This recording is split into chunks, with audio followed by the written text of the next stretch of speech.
ಮೊನ್ನೆ ಪ್ರಧಾನಮಂತ್ರಿಗಳು ಪಾಪನಾಸ್ ದೇವಸ್ಥಾನದ ವರ್ಚುವಲ್ ಮುಖಾಂತರ ಶಿಲಾನ್ಯಾಸವನ್ನ ಶಂಕುಸ್ಥಾಪನೆಯನ್ನ ಮಾಡಿರ್ತಾರೆ.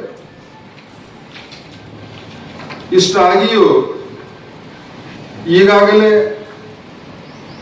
ತಾವೇ ಮಾಧ್ಯಮದ ಮಿತ್ರರು 2024ರಲ್ಲಿ ಆ ಶಂಕುಸ್ಥಾಪನೆ ಆದ ನಂತರ ತಮ್ಮ ಪತ್ರಿಕೆಗಳಲ್ಲಿ ಸುದ್ದಿಯನ್ನ ಅನೇಕ ಪತ್ರಿಕೆಗಳು, ಈಗ ಒಂದು ತೋರಿಸ್ತಾ ಇದ್ದೀನಿ, ಅನೇಕ ಪತ್ರಿಕೆಗಳು ಈ ಸುದ್ದಿಯನ್ನ ಮಾಡಿರ್ತಾರೆ.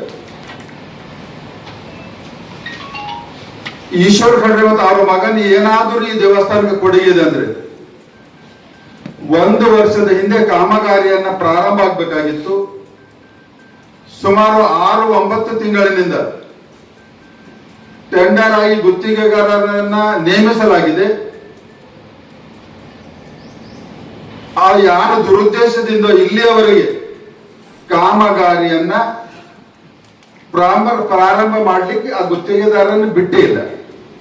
ಅದಕ್ಕೆ ಮತ್ತು ನಾನು ಕಳೆದ 2 ತಿಂಗಳ ಹಿಂದೆ ಕೇಂದ್ರದ ಟೂರಿಸಂ ಸಚಿವರಾದಂಥ ಗಜೇಂದ್ರ ಶೇಖಾವತ್ ಅವರಿಗೆ ಹೋಗಿ ನಾನು ವಿನಂತಿ ಮಾಡಿಕೊಂಡಿದ್ದಾಗ ಆವಾಗ ಕರ್ನಾಟಕ ಸರ್ಕಾರಕ್ಕೆ ಡೈರೆಕ್ಷನ್ ಕೊಟ್ಟಿದ್ದಾರೆ, ತಕ್ಷಣವಾಗಿ ಕಾಮಗಾರಿ ಮಾಡ್ಬೇಕಂದಾಗ ಆವಾಗ ಪ್ರಾರಂಭ ಮಾಡಿದ್ದಾರೆ. ಅಂದ್ರೆ ತಂದೆ ಮಗ ತಮ್ಮ ಪ್ರಸಾದ ಯೋಜನೆಯಲ್ಲಿ ಪ್ರಸಾದ ಸಿಕ್ಕಿಲ್ಲ ಅಂದ್ಕೊಂಡು ಕಾಮಗಾರಿಯನ್ನು ಸುಮಾರು 6 ತಿಂಗಳಿಂದ ಇದಕ್ಕೆ ತಡೆ ಹಿಡಿದ್ದಾರೆ. ಇವತ್ತು ಅನಿವಾರ್ಯವಾಗಿ ಕೆಲಸ ಪ್ರಾರಂಭ ಆದ್ಮೇಲೆ ಜಿಲ್ಲಾಧಿಕಾರಿಗಳ ಮೇಲೆ ಒತ್ತಡವನ್ನ ಹೇರಿ ಶಂಕುಸ್ಥಾಪನೆ ಅನ್ನುವಂಥದ್ದನ್ನ ಇವತ್ತ ಇನ್ವಿಟೇಷನ್ ಕಾರ್ಡ್ ಮಾಡ್ತಾ ಇದ್ದಾರೆ.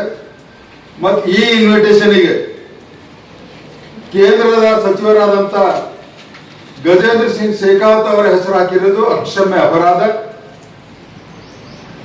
ಅವರ ಒಪ್ಪಿಗೆ DC ಅವರೇ ತಾವುಗಳು ಅವರ ಒಪ್ಪಿಗೆ ಪಡ್ಕೊಂಡಿಲ್ಲ. ನಿಮ್ಮ ಮೇಲೆ ಕೂಡ ಕಾನೂನಿನ ಕ್ರಮವನ್ನ ಜರುಗಿಸಬೇಕಾಗ್ತದೆ ಇವತ್ತು. ಹೀಗಾಗಿ ಇಲ್ಲ ಸಾಗರ್ ಖಂಡ್ರೆ ಅವ್ರ ಕೊಡುಗೆ ಅಂತ ಏನಾದರೂ ನಿಮ್ಮ ಹತ್ರ ಇಂಥ ಡಾಕ್ಯುಮೆಂಟ್ ಇದ್ರೆ ತಂದು ಕೊಡಿ. ನೀವು ನಿಮ್ಮ ಮಗ ಮತ್ತ 7ನೇ ತಾರೀಕಿಗೆ ನಿಮ್ಮ ಮಗನ ಅದ್ರಲ್ಲಿ ಪ್ರಯತ್ನ ಇತ್ತಂದ್ರೆ ಆ ಪಾಪನಾಸ್ ದೇವಸ್ಥಾನ ಲಿಂಗದ ಮೇಲೆ ಕೈ ಇಟ್ಟು ಆಣಿ ಪ್ರಮಾಣ ಮಾಡೋಣ. ನಾನು ಮಾಡ್ತೀನಿ, ನೀವು ಮಾಡ್ಲಿಕ್ಕೆ ಬರ್ರಿ.